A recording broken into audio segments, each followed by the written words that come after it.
Hello students, let's start the today's class with our topic climate. Okay, so before starting today's lecture, let's continue with the revision of this chapter because the revision is equally important as we move further. Okay, because हम revision करेंगे तभी तो हमें chapter आगे समझ में आएगा। हमें जब यही नहीं पता कि हमने पिछली क्लास में क्या पढ़ा तो फिर आगे की क्लास पढ़ाने का मतलब नहीं होता है। ओके, सो चलिए हम देखते हैं हमने पिछली क्लासेस में क्या पढ़ा है। ओके, तो इस चैप्टर का नाम था weather climate and adaptations of animals to climate. Weather का मतलब आपको पता है क्या होता है, मौसम। क्लाइमेट का मतलब क्या होता है, जलवायु। ओके, जलवायु यहाँ आप वाटर से रिलेट मत करिएगा। जलवायु का मतलब होता है किसी भी जगह का 25 साल तक कैसा क्लाइमेट था।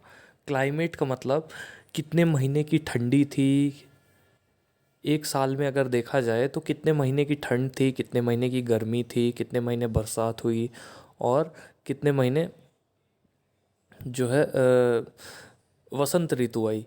तो ये 25 साल तक देखा जाता है। हर साल कितने साल तक देखा जाता है, 25 साल तक देखा जाता है। तो 25 साल का जब पूरा डेटा ये बोल दे कि हर साल लगभग ऐसा ही होता है तो उस हिसाब से उस एक पर्टिकुलर कंट्री की क्लाइमेट बना ली जाती है। जैसे इंडिया का क्लाइमेट कैसा है, मॉनसूनल टाइप ऑफ क्लाइमेट है। ओके, अगला वर्ड है adaptation of animals to climate. Adaptation का मतलब होता है किसी भी परिस्थिति के अनुकूल खुद को ढाल लेना। फॉर एग्ज़ाम्पल, अगर बाहर गर्मी है तो छाता लेके निकल जाते हैं हम। ओके, तो गर्मी हमें कम लगती है। ओके, बाहर ठंड है तो जैकेट पहन के निकल जाते हैं, स्वेटर पहन के निकल जाते हैं, तो ठंड हमें कम लगती है। तो ये क्या कहलाती है, एडेप्टेशन कहलाते हैं। ओके, अगर हमारे पास गर्मियों में छाता नहीं है तो हमारी बॉडी कैसे अडेप्ट करती है, हमारी बॉडी पसीना छोड़ती है। ठीक है, तो जो स्वेट होता है वो बॉडी से हीट को बाहर निकाल देता है और बॉडी ठंडी हो जाती है। तो गर्मियों में ठंडक का एहसास मिलता है। ओके, सर्दियों में क्या होता है, जब हमारे पास स्वेटर वगैरह नहीं होता तो हमारा शरीर कांपने लगता है। जब हमें सर्दी लगती है, ठंड लगती है, तो हमारा शरीर कांपने लगता है। तो उस कांपने से क्या होता है, हीट प्रोड्यूस होती है जिससे हमें थोड़ा गर्मी लगने लगती है। कब, सर्दियों में। ओके, तो ये हमारी बॉडी के एडेप्टेशन है। ओके, तो चलिए हमने इस चैप्टर में क्या पढ़ा था ये देख लेते हैं। सबसे पहले हमने जाना था वेदर क्या होता है। वेदर का मतलब होता है मौसम। मतलब 24 घंटे के अंदर क्या टेम्परेचर था एक पर्टिकुलर जगह का, क्या ह्यूमिडिटी थी, क्या रेनफॉल था, पूरा 24 आवर्स का। ओके, तो ह्यूमिडिटी मतलब क्या होता है, ह्यूमिडिटी मतलब होता है कि आपके आसपास की हवा में कितना पानी मौजूद है। ठीक है, कई बार सूखी हवा चलती है, कई बार गीली हवा चलती है। सूखी गीली क्या होती है, सूखी हवा में पानी बहुत कम प्रेजेंट होता है। ओके, जैसे गर्मियों के मौसम में जो हवा चलती है वो सूखी हवा होती है। ओके, बरसात के मौसम में जो हवा चलती है, सर्दियों के मौसम में जो हवा चलती है वो गीली हवा होती है। ओके, तो जो सर्दियों के मौसम, बरसात के मौसम वाली हवा होती है, जैसे इस समय जो हवा चल रही है वो ह्यूमिड एयर है। ठीक है, ह्यूमिड मतलब उसमें बहुत सारा वाटर है in the form of water vapour. Okay, in the form of droplets, छोटी छोटी, बहुत ही छोटी छोटी बारीक बूंदों के फॉर्म में उसमें पानी है उस हवा में। ओके, तो ऐसे पानी वाली हवा को बोलते हैं ह्यूमिडिटी। ओके, और रेनफॉल आपको पता ही है, बरसात होता है। तो टेम्परेचर, ह्यूमिडिटी और रेनफॉल को मिला करके किसी भी जगह का वेदर डिसाइड होता है। ओके, फिर हमने एक्टिविटी 7.1 देखी थी। उसके पहले हमने ये वेदर कार्ड देखा था, एक तरह का वेदर रिपोर्ट कार्ड है ये। इसमें आप देख सकते हैं कि कैसे मैक्सिमम टेम्परेचर लिखा हुआ है, मिनिमम टेम्परेचर लिखा हुआ है, सनसेट कितने बजे हुआ, कौन से दिन कितने बजे हुआ। ठीक है, सनराइज़ कितने बजे हुआ, मून सेट कब हुआ, मून राइज कब हुआ। ठीक है, फिर पूरा डिटेल लिखा हुआ है कि कैसा था मौसम, उसमें क्या क्या चीज़ें थी। जैसे धुंध थी, मतलब फॉग था। ठीक है, कोहरा था। ठीक है, या फिर बादल थे या नहीं थे, तो ये सारी चीज़ें आप देख सकते हैं, ह्यूमिडिटी वगैरह सब लिखा हुआ है वेदर रिपोर्ट में। ओके, अब एक बात और बहुत ही इम्पोर्टेंट हमने पढ़ी थी कि जो वेदर रिपोर्ट्स होती हैं, यानी ताप मौसम के बारे में जो जानकारियां हैं, वो कौन बताता है? वो मीटीरियोलॉजिकल डिपार्टमेंट बताता है। गवर्नमेंट का एक डिपार्टमेंट होता है मीटीरियोलॉजिकल डिपार्टमेंट, वो डिपार्टमेंट बताता है वेदर रिपोर्ट के बारे में। ठीक है, वो डिपार्टमेंट डेटा कलेक्ट करता है टेम्परेचर, विंड, इन सब चीज़ों के बारे में। ठीक है, और वेदर प्रिडिक्शन करने में भी मदद करता है। ठीक है, ये जो डिपार्टमेंट है ये डेटा कैरी करता है टेम्परेचर, विंड, इन सब चीज़ों का।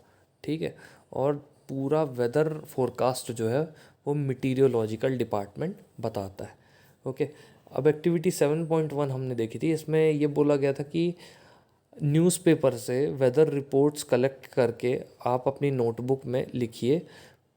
लगभग एक हफ्ते 10 दिन की वेदर रिपोर्ट कलेक्ट करिए कि कैसा वेदर था, कैसा वेदर कल होगा या फिर था। ओके, तो ये एक हफ्ते तक आप कलेक्ट करिए और अपनी नोटबुक में लिखिए। तो ये एक्टिविटी थी। ओके, तो इस फॉर्म में लिखना है। देखिए, वेदर डेटा इस फॉर्म में होना चाहिए। डेट लिखिए आप, फिर मैक्सिमम टेम्परेचर उस दिन का क्या था, मिनिमम टेम्परेचर क्या था, मिनिमम ह्यूमिडिटी परसेंट क्या था, मैक्सिमम ह्यूमिडिटी क्या थी। ठीक है, रेनफॉल के कितनी हुई। तो ये सब पूरा डेटा जो है आपको इस टेबल के फॉर्म में लिखना है। अब यहाँ पर एक ज़रूरी इन्फॉर्मेशन फिर से, ब्लू बॉक्स में हमारे क्या कि रेनफॉल जो है वो एक इंस्ट्रूमेंट से मेजर की जाती है। यानी रेनफॉल को नापने के लिए एक इंस्ट्रूमेंट होता है जिसको बोलते हैं रेन गॉज। क्या बोलते हैं? Rain gauge. जैसे हमारे बॉडी में टेम्परेचर को नापने के लिए थर्मोमीटर होता है। ठीक है, हमारे गाड़ियों में स्पीड को नापने के लिए ओडोमीटर होता है या स्पीडोमीटर होता है। तो उसी तरह बारिश को भी नापने के लिए क्या होता है? एक रेन गॉज होता है। ठीक है, ये ऐसा मेजरिंग सिलेंडर होता है, एक सिलेंडर होता है जिसमें ऊपर फनल लगा होता है। ठीक है, और उस फनल में रेन वाटर इकट्ठा होता है, यानी बरसात का पानी इकट्ठा होता है। ठीक है, फिर अगर हमको वेदर डिफ़ाइन करनी है तो वेदर को प्रॉपरली डिफ़ाइन कैसे किया जाएगा, आइए उसकी डेफिनेशन से हम गो थ्रू कर लेते हैं एक बार। The day to day condition of the atmosphere, यानी अपने आसपास के वातावरण की दिन प्रतिदिन जो कंडीशन है। कैसी कंडीशन? हमारे आसपास का टेम्परेचर क्या हो रहा है डे बाय डे, आज क्या था, कल क्या था। ठीक है, कल क्या रहेगा, परसों क्या रहेगा। ओके, तो ये सब क्या क्या चीज़ें, टेम्परेचर, ह्यूमिडिटी क्या थी, क्या रहेगी, रेनफॉल कितनी हुई, कितनी नहीं हुई, विंड स्पीड कितनी थी। तो ये सब क्या कहलाता है? वेदर कहलाता है उस जगह का। अगर आपने इन सब जानकारियों को इकट्ठा कर लिया तो आपने समझ लीजिए कि आपने वेदर रिपोर्ट तैयार कर ली। Okay, the temperature, humidity and other factors are called elements of the weather. अब वेदर रिपोर्ट के या वेदर के एलिमेंट्स होते हैं। तो एलिमेंट्स कौन कौन से हैं? टेम्परेचर, ह्यूमिडिटी, ठीक है, रेनफॉल, ये सारे एलिमेंट्स हैं। ठीक है, weather of a place changes day after day and week after week. किसी भी जगह की जो वेदर होती है वो डे बाय डे चेंज होती रहती है, और कई बार ऐसा होता है कि कुछ दिन तक एक जैसी रहती है, फिर उसके बाद कुछ दिन बाद चेंज हो जाती है। ओके, इसीलिए हम बोलते हैं कि today's weather is too humid. आज की जो वेदर है वो बहुत ज़्यादा नम है। Okay, today's weather is too humid, और the weather was warm last week. पिछले हफ्ते या पिछले सप्ताह जो वेदर थी वो गर्म थी या वार्म थी। The weather is such a complex phenomena that it can vary over very short periods of time. Weather ऐसा कॉम्प्लेक्स फिनोमिना है जो कि बदल सकता है छोटे छोटे टाइम पे। Okay, it can happen sometimes that it is Sunny in the morning. कभी कभी ऐसा हो जाता है कि सुबह सुबह यानी मॉर्निंग में सनी है, सनी मतलब सूरज निकला हुआ है, पर कुछ देर बाद आप देखेंगे कि क्या आ जाता है, बारिश होने लग जाती है। ठीक है। या कभी कभी बहुत तेज़ बारिश होती रहती है और एकदम से आप देखेंगे क्या, सूरज आ जाता है, बारिश रुक जाती। ओके, तो ऐसा क्यों होता है? ये सब होता है सन की वजह से, ठीक है, सूरज की वजह से ये सारी की सारी चीज़ें होती हैं। मतलब वेदर में, आपके एटमॉस्फेयर में, आपके इर्द गिर्द जो वेदर है उसमें जो भी चेंज हो रहा है वो सन की वजह से होता है, सूरज की वजह से होता है। Okay, all the changes in the weather are caused by sun. जितना भी चेंज होता है वेदर में वो किसकी वजह से होता है? सन की वजह से ही होता है। Okay, the sun is a huge sphere of hot gases. Sun एक बहुत ही बड़ा गर्म गैसेस का गोला है। सन एक बहुत ही बड़ा सन एक बहुत ही बड़ा गर्म गैसेस का क्या है? गोला है। ओके, और बहुत ज़्यादा टेम्परेचर होता है सन का। जो एनर्जी सन देता है, सोचिए, वो इतनी पावरफुल होती है कि सन हमसे इतने करोड़ किलोमीटर दूर है, लाखों करोड़ों किलोमीटर दूर है, फिर भी सन की रोशनी हम तक पहुंच जाती है। और गर्मियों में तो इतनी तेज़ रोशनी होती है सन की दिन में कि हमारी स्किन तक जल जाती है। Okay, so the sun is the primary source of energy that causes changes in the weather. Sun जो है वो प्राइमरी सोर्स है एनर्जी का, ठीक है, बिल्कुल प्राइमरी सोर्स है एनर्जी का, जिससे वेदर चेंज हो सकता है।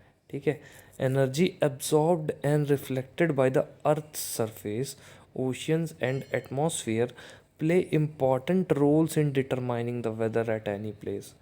जो भी एनर्जी एब्जॉर्ब हो रही है, रिफ्लेक्ट हो रही है अर्थ की सरफेस में, ठीक है, ओशंस में, एटमॉस्फेयर में, तो वो बहुत ही इम्पॉर्टेंट रोल प्ले करता है ये बताने में कि उस जगह का वेदर क्या है। अगर आप समुद्र के पास में रह रहे हैं तो आपको ये एहसास होगा कि जो भी जगह है, ठीक है, आपको ये एहसास होगा कि आप जिस भी जगह पे रह रहे हैं, चाहे वो कोई डेज़र्ट है या फिर कोई माउंटेन वगैरह है, ठीक है, तो वेदर का क्या है, इफ़ेक्ट पड़ता है उस जगह पे। ठीक है, अगर माउंटेन वगैरह है तो आप देखेंगे कि वेदर जो है वो ठंडी रहती है। ठीक है, अगर आप देखेंगे कि कोस्टल एरिया है तो आप देखेंगे कि ह्यूमिडिटी ज़्यादा रहती है उस जगह पे। ठीक है, अगर आप देखेंगे कि प्लेन्स ज़्यादा हैं तो गर्मी ज़्यादा होगी। डेज़र्ट है अगर वो एरिया तो बहुत ज़्यादा गर्मी होगी, बहुत ज़्यादा। ओके, पानी कम होगा वहाँ पर। तो अलग अलग एरिया के हिसाब से अलग अलग वेदर हो जाता है। ओके, तो ये सब लेकिन किसके कारण होता है? मेनली सन के कारण होता है। ठीक है, अब चलिए आज की क्लास की शुरुआत करते हैं हम हमारे टॉपिक से, जो है क्लाइमेट। क्लाइमेट क्या होता है? The average weather pattern taken over a long time. बहुत लंबे समय से, यानी लगभग 25 सालों तक हर साल देखा जाता है कि कैसा वेदर पैटर्न हो रहा है। वेदर पैटर्न मतलब मौसम कैसे हो रहे हैं, कितने महीने की सर्दी आ रही, कितने महीने की गर्मी आ रही, कितने महीने बरसात हो रही है। तो ये सब चीज़ें 25 साल तक देखी जाती हैं। अगर 25 के 25 साल ये चीज़ें सेम है, मतलब अगर पहले साल 4 महीने गर्मी का सीज़न था, फिर उसके बाद 4 महीने बरसात हुई, फिर 4 महीने सर्दी का सीज़न आया या ठंडियों का सीज़न आया, दूसरे साल भी ऐसा ही हुआ, तीसरे साल भी ऐसा ही हुआ, चौथे साल भी ऐसे ही हुआ, आने वाले 25 साल तक अगर ऐसा ही हो तो वो जो मौसम है, मतलब 4 महीने गर्मी, 4 महीने बरसात और 4 महीने सर्दी, ये क्लाइमेट बन जाएगा उस जगह का। ठीक है, हम इसको क्या बोल देंगे? क्लाइमेट बोल देंगे। ठीक है, तो क्लाइमेट क्या होता है? Average weather pattern. एक एवरेज वेदर पैटर्न होता है कितने सालों का? 25 साल का एवरेज वेदर पैटर्न है। ओके, उस किसी भी जगह की क्लाइमेट जानना हो तो 25 साल तक उसका वेदर जो है वो एनालाइज करते रहो, जो वेदर एवरेज में निकले वो कहलाएगा उस जगह का क्लाइमेट। ओके, अब मीटीरियोलॉजी क्या होता है, यहाँ पर मीटीरियोलॉजिस्ट लिखा है तो मैं आपको बता देता हूँ। मीटीरियोलॉजी मतलब होता है मौसम संबंधी विज्ञान। ओके, मौसम की जानकारी जिस जगह से मिलती है वो सब्जेक्ट है मीटीरियोलॉजी। ओके, और वो जो विभाग है जो हमें मौसम की जानकारी देता है उसको बोलते हैं मीटीरियोलॉजिकल डिपार्टमेंट। ओके, तो ये सारी चीज़ें हैं।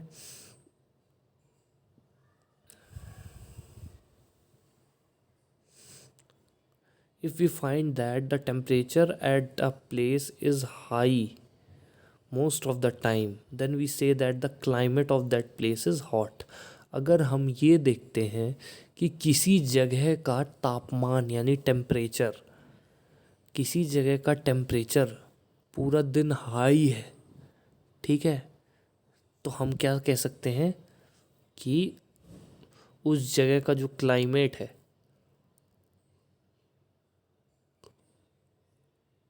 उस जगह का जो क्लाइमेट है वो क्या है, हॉट है। हॉट यानी गर्म है, ठीक है। अगर हम देखें कि किसी जगह पर बहुत ज़्यादा दिन रेनफॉल होती है, मतलब साल के बहुत सारे दिनों में रेनफॉल होती है, तो हम ये कह सकते हैं कि उस जगह का जो क्लाइमेट है वो हॉट और वेट है, ठीक है, यानी गर्म और गीला क्लाइमेट है, ठीक है। We have given the climatic condition at 2 places in India. हमने 2 जगह, इंडिया की 2 जगह की क्लाइमेटिक कंडीशंस के बारे में हमने जगह दी है नीचे। टेबल 7.2 और 7.3 में 2 जगह के क्लाइमेट्स की हमें कंडीशन का पता चला है। कौन कौन सी जगह है वो? श्रीनगर और जम्मू एंड कश्मीर।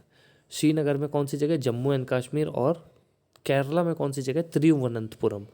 तो 2 जगह के क्लाइमेट को हम एनालाइज करेंगे कि दोनों जगह कैसा क्लाइमेट पाया जाता है। श्रीनगर में कैसा पाया जाता है और तिरुवनंतपुरम में कैसा पाया जाता है। ओके,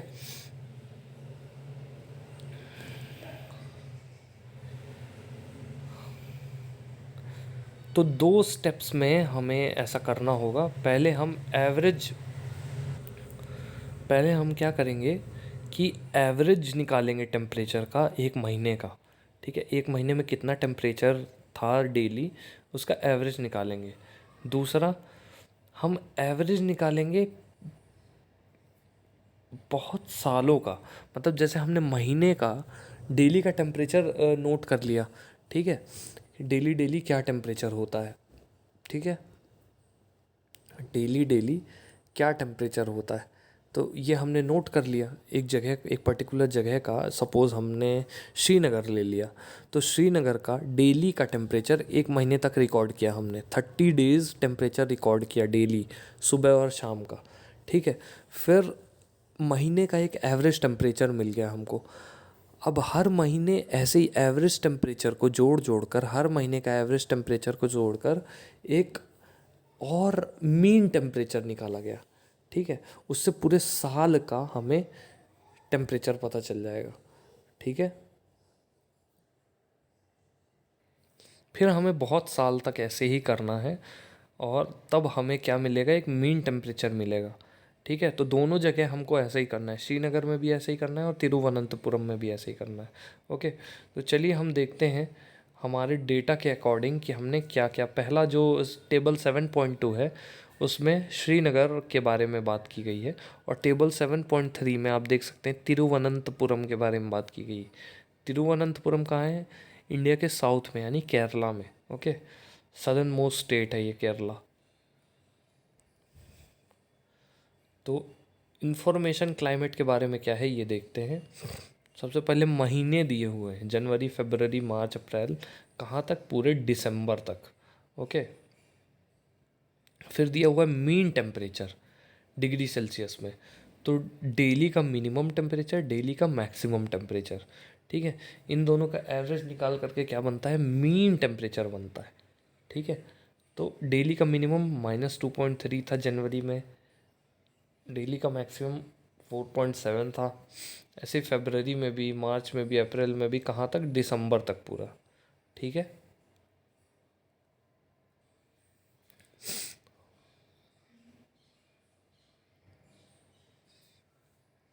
अब यही काम करना है हमें कहाँ, तिरुवनंतपुरम में भी। यहाँ पर भी मंथ लिख लेना है, मीन टेम्परेचर लिख लेना है, daily minimum daily maximum temperature लिख लेना है, ठीक है, मीन टोटल रेनफॉल लिख लेना है। ओके, तो ये बन गया पूरा chart. By looking at table 7.2 and 7.3, हम टेबल 7.2 और 7.3 को देखते हुए ये हम बोल सकते हैं कि जम्मू कश्मीर और केरला के टेम्परेचर के का जो डिफरेंस है, जम्मू कश्मीर और केरला के टेम्परेचर का डिफरेंस जो है वो ईज़िली हम बता सकते हैं। टेबल 7.2 और 7.3 देख करके हम ईज़िली जम्मू कश्मीर और केरला के टेम्परेचर का डिफरेंस बता सकते हैं, ठीक है।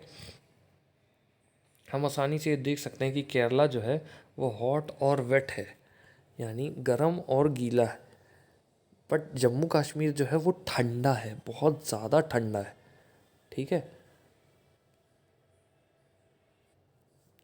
केरला हम बोल सकते हैं बहुत ज़्यादा गर्म और गीला है, वेट है, मतलब वहाँ बारिश भी बहुत होती है केरला में, ओके। बट जम्मू कश्मीर कैसा है, बहुत ही ज़्यादा ठंडा है, okay. Similar data for the western region of India, for example, Rajasthan will show the temperature is high during most part of the year.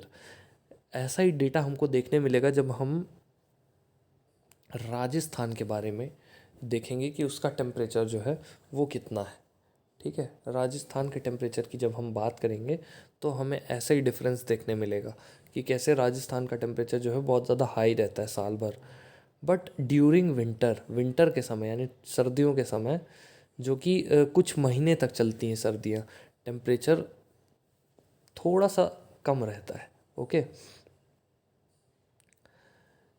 ये जितने भी इलाके हैं राजस्थान वगैरह के, तो यहाँ पर पानी बरसात बहुत कम होता है, ठीक है, पानी की कमी रहती है हमेशा। यहाँ का जो क्लाइमेट होता है वो हॉट और ड्राई होता है, हॉट मतलब गर्म, ड्राई मतलब सूखा हुआ, ठीक है।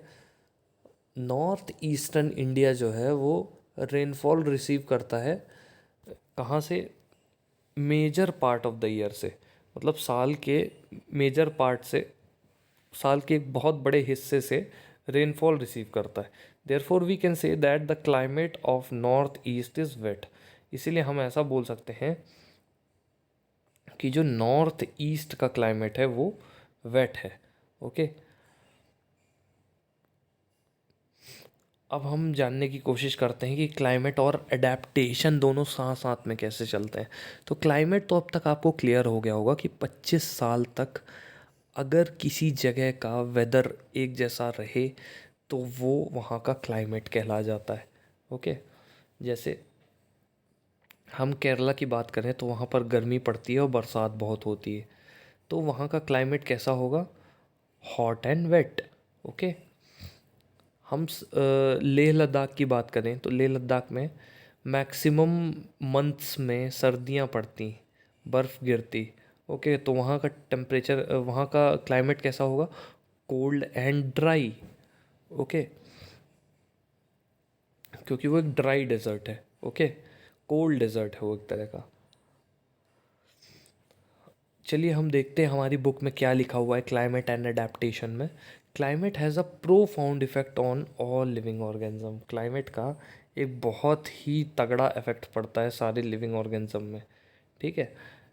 Animals are adapted to survive in the conditions in which they live, जानवर जो हैं वो जहाँ पर वो रहते हैं उस कंडीशन में सरवाइव करना सीख जाते हैं।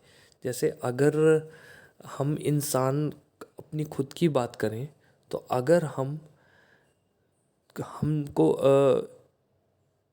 लेह लद्दाख में भेज दिया जाए या फिर हमको कोई रेगिस्तान में भेज दिया जाए जहाँ पर गर्मी बहुत पड़ती है, या फिर लेह लद्दाख में भेज दिया जाए जहाँ ठंड बहुत पड़ती है, तो कुछ दिन तो हमें बहुत, हमारी तबीयत ख़राब हो जाएगी, हमें बहुत ज़्यादा सर्दी लगेगी, ठीक है। बट उसके बाद धीरे धीरे करके हम अडेप्ट कर जाएंगे उस जगह को, मतलब हम धीरे धीरे बीमार पड़ना बंद हो जाएंगे, ओके, और हम उस जगह को अडेप्ट कर लेंगे, ओके। तो एनिमल्स भी यही काम करते हैं, जहाँ पर वो रहते हैं अगर किसी नई जगह पर रखे गए हैं तो उस जगह को बहुत अच्छे से वो अडेप्ट कर लेते हैं। Okay, animals living in very cold and hot climate must possess special features. अब जो जानवर बहुत ही ठंडी और बहुत ही गर्म क्लाइमेट में रहते हैं उनके कुछ स्पेशल फीचर्स होते हैं, ठीक है, अपने आप को बचाने के लिए कुछ स्पेशल फीचर्स होते हैं, और वो जो भी स्पेशल फीचर्स हैं उनसे वो बहुत ज़्यादा ठंड और बहुत ज़्यादा गर्मी से बच सकते हैं। Okay, features and habits that help animals to adapt to their surroundings are a result of process of evolution. तो जो चीज़ें यानी जो फीचर्स और हैबिट्स जानवरों को सराउंडिंग्स को अडेप्ट करने से रोक रही थी तो वो एक एवोल्यूशन प्रोसेस का हिस्सा है, ठीक है। In chapter 9 you will learn about the effect of weather and climate on soil. Chapter 9 में आप क्या देखेंगे कि कैसे क्लाइमेट और वेदर का असर होता है कहाँ, मिट्टी में, ठीक है, यानी सॉइल में क्या इफेक्ट पड़ता है क्लाइमेट और वेदर का। Here we will study the effect of climate on animals only. यहाँ पर हम क्या देखेंगे कि एनिमल्स के ऊपर क्लाइमेट का क्या इफेक्ट हो रहा है, ठीक है। क्लास 6 में आपने पढ़ा था कि adaptations of animals to certain habitats, कैसे एनिमल्स यानी कैसे जानवर कुछ पर्टिकुलर एरियाज को अडेप्ट कर लेते हैं, ठीक है। जैसे हम as examples of adaptation of animals to climatic condition we discuss only animals living in polar regions and tropical rain forest. तो हम कुछ ऐसे जानवरों की हमने बात की थी 6th क्लास में जो कि पोलर रीजन और ट्रॉपिकल रेन फॉरेस्ट में रहते हैं। पोलर रीजन क्या होते हैं? पोलर रीजन मतलब north pole and south pole of Earth. North pole में क्या है? आर्कटिक सर्कल है। साउथ पोल में क्या है? एंटार्कटिका है। एंटार्कटिका एक सबसे ठंडा कॉन्टिनेंट है। ओके, तो नॉर्थ और साउथ पोल में कुछ ऐसे, एक तो इतने ठंडे में कोई जानवर सरवाइव आसानी से कर नहीं पाता। ओके, कुछ ही जानवर हैं जो सरवाइव कर सकते हैं, जैसे पोलर बियर हो गया। ओके, नाम ही पोलर बियर है, ठीक है। और कुछ रेनडियर्स हो गए, मूज वगैरह हो गए, तो यही सब सरवाइव कर पाते हैं वहाँ पर। Okay, we discuss only animals living in polar regions and tropical rain forest. हम सिर्फ उन्हीं एनिमल्स की बात करेंगे जो कि ट्रॉपिकल रेन फॉरेस्ट में रहते हैं। Okay, as the name suggest the polar regions are situated near the poles. नाम से ही हमें ये पता चलता है कि पोलर रीजन कहाँ पाए जाएंगे? पोल्स में। और पोल्स दो ही होते हैं, नॉर्थ पोल और south pole. Okay, some well known countries that belong to the polar regions are Canada, Greenland, Iceland, Norway, Sweden, Finland, Alaska and Siberian region of Russia. मेरी ये रिक्वेस्ट है आप लोगों से कि आप इन सारे रीजन्स को एक बार इंडिया के साथ साथ, मतलब इंडिया को तो देखिएगा, इंडिया के साथ साथ इन सब कंट्रीज़ को आप ग्लोब में देखिएगा, ठीक है। वर्ल्ड मैप जो होगा या फिर आपके घर पे अगर ग्लोब हो, अर्थ का ग्लोब, तो उसमें देखिएगा, वर्ल्ड मैप में देखिएगा कि ये कंट्रीज़ कहाँ कहाँ हैं, ठीक है। ये आपका होमवर्क है। और इन कंट्रीज़ की कैपिटल क्या क्या है ये आप लिखेंगे। Okay, examples of some countries where the tropical rain forest are found are. अब ट्रॉपिकल रेन फॉरेस्ट कहाँ पर पाए जाते हैं?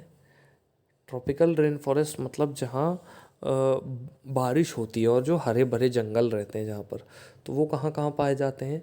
India, Malaysia, Indonesia, Brazil, Republic of Congo, Kenya, Uganda and Nigeria. तो आप देख सकते हैं इतनी जगह ट्रॉपिकल रेन फॉरेस्ट पाए जाते हैं।